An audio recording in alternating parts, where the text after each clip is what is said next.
आजोबा कशा छान भाकरी तयार करत आहेत. अशा मस्त टम्म फुगल्यात भाकरी.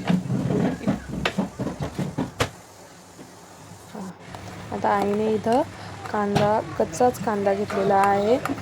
टोमॅटो मिक्सरच्या भांड्यामध्ये, एक टोमॅटो, एक कांदा, 5 ते 7 लसूण पाकळ्या हे सर्व मिक्सरच्या भांड्यामध्ये काढून घेतात. त्याची बारीक पेस्ट तयार करून घ्यायची. आता त्यासोबत दाल फ्राय मसाला, कोथिंबीर आणि खोबऱ्याची खीस आणि कढीपत्ता. आता कढईमध्ये तेल टाकून घेऊया.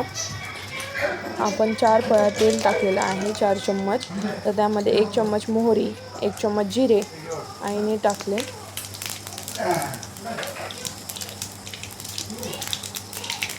आता त्यामध्ये आपण कढीपत्त्याची फोडणी देऊया. आता जी आपण ग्रेव्ही काढली होती ती ग्रेव्ही आपण त्यामध्ये टाकून घेऊ आणि ग्रेव्ही छान शिजेपर्यंत ती हलवून घेऊ.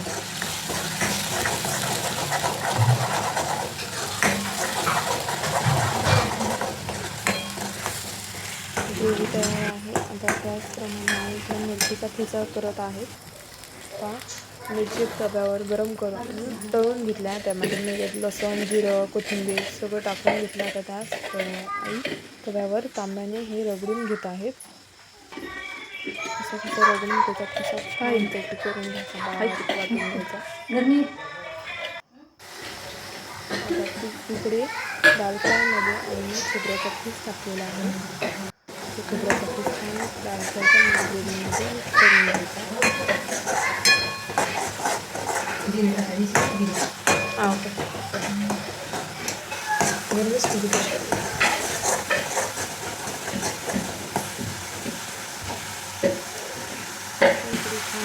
मसाले टाकून घेऊ आपण. त्यामध्ये 1 चमचा लाल तिखट, अर्धा चमचा हळद मिक्स करून घेऊ.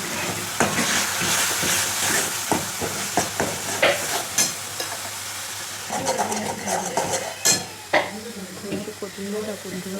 चव उतरण्यासाठी भाजीमध्ये चव उतरण्यासाठी थोडीशी कोथिंबीर आणि फोडणीची टाकलेली आहे.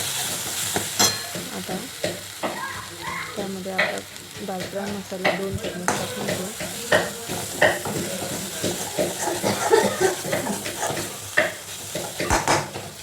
आता त्यामध्ये थोडंसं पाणी गरम करून टाकायचं आणि आपली डाळ शिजलेली टाकून द्यायची. आपली दाल फ्राय तयार आहे. बघू आईनं काय जेवायला केलं. वा मस्त, आज दाल फ्राय केली आईनं, जिंतूर स्पेशल. आज ताईनं खूप जेवायला केले. दाल फ्राय, ठेचा, भाकर, कांदा, आज खूप छान जेवणार आहे.